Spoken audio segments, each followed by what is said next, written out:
அருட்பெரும் ஜோதி அருட்பெரும் ஜோதி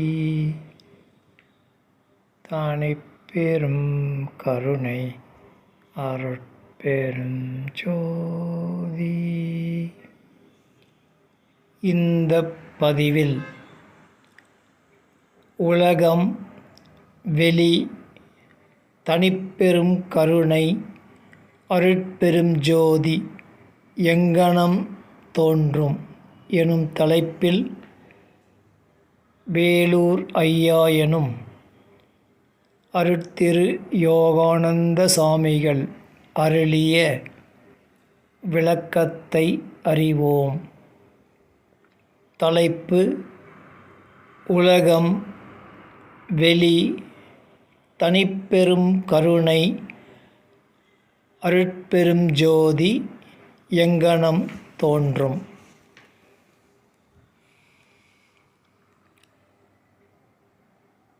இறைவரும் உயிரும் மாயையும் ஆணவமும் தோன்ற உலகம் தோன்றும். மாயையும் ஆணவமும் அற்று இறைவரும் உயிரும் அறிவும் சேர வெளி தோன்றும். சுத்த சன்மார்க்க விளக்கமும் ஒழுக்கமும் இரக்கமும் உயிரும் ஒன்று சேர தனிப்பெரும் கருணை தோன்றும். எழுத்தெல்லாம் ஆய அகர உயிரும் பேரருள் பெற்ற உகர உயிரும் சேர்ந்தால் அருட்பெரும் ஜோதி தோன்றும்.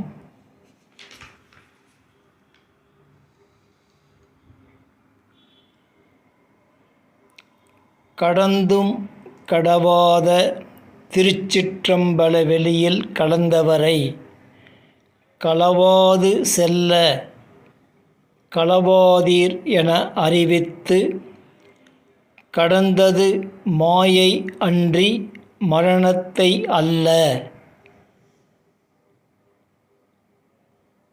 தனிப்பெரும் கருணை திருவருளை பெற்றால் அன்றி மரணமிலா பேரின்ப பெருவாழ்வை பெற முடியாது. எனவே முன்னம் பெற்றதை பூர்வஞான சிதம்பரம் என்றும் பெற வேண்டியது உத்தர ஞான சிதம்பரம் என்றும் சிற்றம்பலத்தில் கலப்பவரை களவாதீர் என அறிவித்து மீட்பதால் முன்னம் இல்லாத இரக்கம் செயல்படுவதை காண்கிறோம். அவர்கள் இல்லை எனில் இரக்கம் இல்லை. எனவே திரைவாழ் உயிரெலாம் வெளியாகி உயிர் பெறுவதால் பூர்வத்தினரை திருச்சிற்றம்பலத்தில் உயிர் பெறச் செய்வதால் இரக்கம் செயல்படும் அந்நிலையை பூர்வம் என அறிவிக்கவே திருச்சிற்றம்பலம் என அறிவிக்கின்றார்கள்.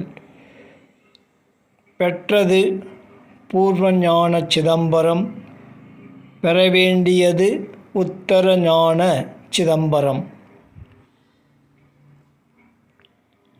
காற்றாலே புவியாலே ககனம் அதனாலே எனும் அருட்பாவில் ககனம் அதனாலே அழியா வரம் வேண்டினார் இறைவர் விரைந்து அளித்தார். இராமலிங்கருக்கு சிறுபருவம் முதற்கொண்டே ஓதாமல் உணர்த்தியும் சைவத்தின் மீதுள்ள பற்று ஏன் மாற்றம் பெறவில்லை? பரம்பர நிலையே வேதங்களின் முடிவாய் இருந்தமையாலும் ஞானிகளும் யோகிகளும் அப்பேற்றினையே முடிவென பெற்றமையாலும் இராமலிங்கரை சிற்றம்பல பெருமையெல்லாம் புகழச் செய்து மீட்டார். அதனால் தனிப்பெரும் கருணை அருட்பெரும் ஜோதியின் பெருமை எளிதில் விளங்கும்.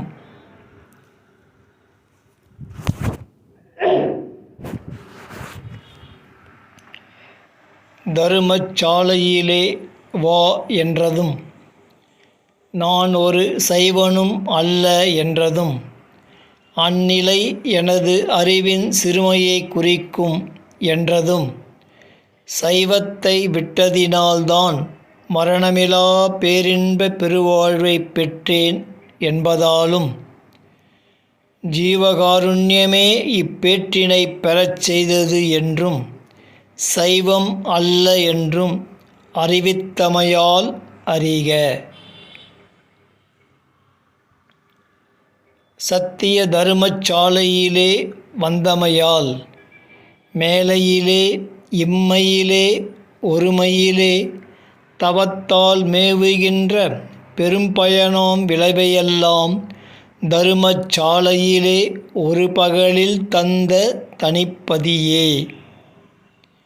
சத்திய தருமச்சாலையிலே வா என்ற அழைப்புக்கு இணங்க சத்திய தருமச்சாலையில் சென்றதும் சத்திய ஞான சபை கண்டதும் சித்திவளாகம் பெற்றதும் திருவருட்பிரகாசர் எனக் கண்டோம். நாமும் அவ்வழியில் அப்பேற்றினை பெறுவோம். நால்வகை ஒழுக்கமே வாழ்வு எனக் கொண்டு இரக்கமே உயிரெனக் கண்டு தனிப்பெரும் கருணை பெற்று ஆ எனும் அகரத்தில் உ எனும் உயிரைச் சேர்ப்பதே அருட்பெரும் ஜோதி. த எனும் தமிழ் எழுத்தெல்லாம் சொல்லாகி வாக்காகி விளங்க வழங்குவது தனிப்பெரும் கருணையாகும். எல்லாம் இல்லை கண்டேன் நின்னருள் விளங்கக் கண்டேன் நின்னை காணேன் ஏன் கண்டபடி சென்றால்தானே கண்டுகொண்டால் ஏது குறை. அதுவே அகர உயிரை உகர உயிர் பெறும் அரு எனும் அருட்பெரும் ஜோதி.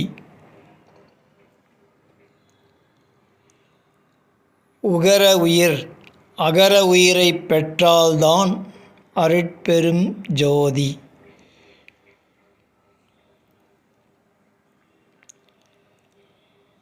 இறைவரும் உயிரும் மாயையும் ஆணவமும் தோன்ற உலகம் தோன்றும். மாயையும் ஆணவமும் அற்று இறைவரும் உயிரும் அறிவும் சேர வெளி தோன்றும். சுத்த சன்மார்க்க விளக்கமும் ஒழுக்கமும் இரக்கமும் உயிரும் ஒன்று சேர தனிப்பெரும் கருணை தோன்றும். எழுத்தெல்லாம் ஆய அகர உயிரும் பேரருள் பெற்ற உகர உயிரும் சேர்ந்தால் அருட்பெரும் ஜோதி தோன்றும். விளக்கம் முற்றிற்று. இப்பதிவும் முற்று பெறுகின்றது. அருட்பெரும் ஜோதி அருட்பெரும் ஜோதி தனிப்பெரும் கருணை அருட்பெரும் ஜோதி.